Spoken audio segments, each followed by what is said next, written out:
ब, क, ड आरक्षण उपवर्गीकरणाच्या ऐतिहासिक मागणीसाठी संपूर्ण महाराष्ट्रात उभारलेल्या लढ्याला आता अहिल्यानगर जिल्ह्यातून निर्णायक दिशा मिळत असून 16 जुलै रोजी सकल मातंग समाजाच्या वतीने आयोजित करण्यात आलेल्या महामोर्चाच्या पार्श्वभूमीवर आज 13 जुलै रोजी समाजाच्या शिष्टमंडळाने अहिल्यानगर शहराचे आमदार संग्राम भैया जगताप यांची सदिच्छा भेट घेतली आहे। यावेळी आमदारांना महामोर्चात सहभागी होण्याचं निमंत्रण देण्यात आलं। तसेच ब, क, ड आरक्षण उपवर्गीकरणाचे न्याय मागणी शासनापर्यंत प्रभावीपणे पोहोचवण्यासाठी सकल मातंग समाजाच्या वतीने भावनिक आवाहन करण्यात आलं। या भेटीदरम्यान आमदार संग्राम जगताप यांनी समाजाच्या शिष्टमंडळासोबत जवळपास 1 तास सविस्तर चर्चा केली।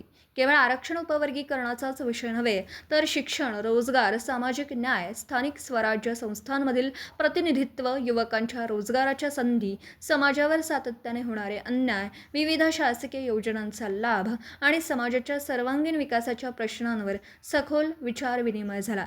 शिष्टमंडळाने आमदार जगताप यांच्यासमोर स्पष्ट भूमिका मांडत सांगितलं की सर्वोच्च न्यायालयाच्या निर्णयानंतर ब, क, ड आरक्षण उपवर्गीकरणाची अंमलबजावणी ही काळाची गरज असून समाजाला न्याय मिळवून देण्यासाठी शासनाने तातडीने निर्णय घेणं आवश्यक आहे।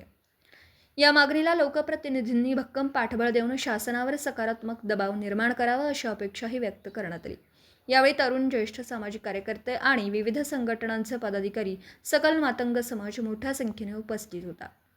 प्रतिनिधी शुभम पाचारणे, अहिल्यानगर।